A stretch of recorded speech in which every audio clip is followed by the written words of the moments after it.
നമസ്കാരം. വിവാഹേതര ബന്ധം ചോദ്യം ചെയ്ത ഭർത്താവിനെ ഭാര്യയും കാമുകനും ചേർന്ന് കൊലപ്പെടുത്തി. ഹൈദരാബാദിലാണ് സംഭവം നടന്നത്.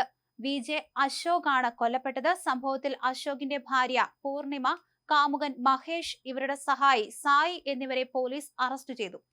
സംഭവം നടന്ന് 10 ദിവസത്തിന് ശേഷമാണ് യുവതി പിടിയിലായത്.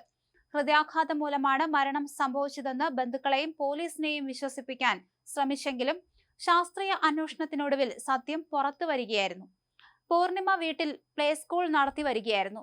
വീടിന്റെ നിർമ്മാണ പ്രവർത്തനങ്ങൾക്കെത്തിയ പ്രകാശം ജില്ലക്കാരനായ മഹേഷുമായി പൂർണിമ പ്രണയത്തിലായി.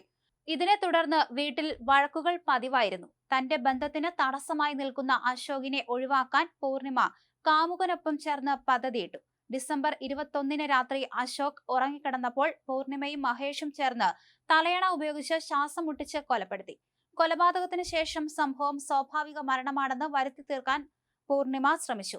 അശോക് ബാത്റൂമിൽ കുഴഞ്ഞു വീണതാണെന്നും ഹൃദയാഘാതം മൂലമാണ് മരിച്ചതെന്നും അവർ ബന്ധുക്കളെയും അയൽക്കാരെയും വിശ്വസിപ്പിച്ചു.